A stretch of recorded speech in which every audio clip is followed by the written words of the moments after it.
fighting looks fierce, but it's all friendly. The real battle here at Brandon University's theater department is struggling to produce a play during the pandemic.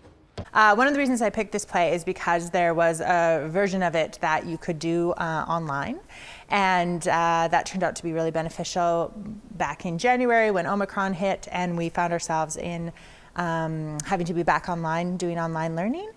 So we pivoted to do an online version, and yeah, it definitely brought lots of challenges. These seats have been empty for almost 2 years. Pandemic restrictions in Manitoba are starting to lift. But for the time being, the Evans Theatre will remain closed. Of course, the show must go on. Students and staff decided to go virtual with their production of the play, She Kills Monsters.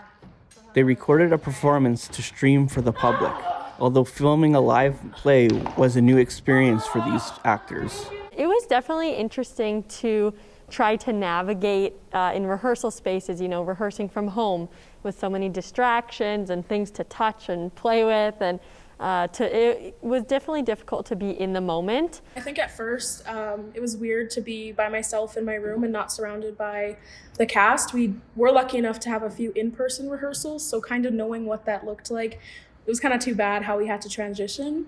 But our director was great with leading warm-ups, and they actually became a really fun part of my day. The play is a dramatic comedy by a Vietnamese playwright.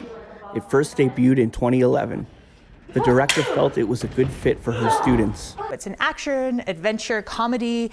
It's got lots of fun physicality in it. There's all kinds of monsters, dragons, fairies, ogres, this type of thing.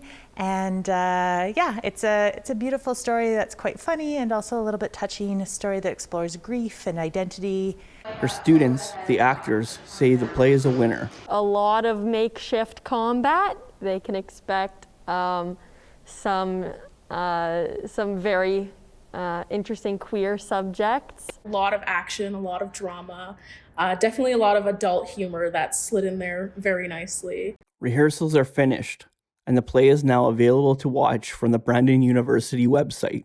She Kills Monsters will be streaming from March 24th to April 2nd. The price of admission is free. Donations are welcome. For Westman This Week, I'm James Humberstone.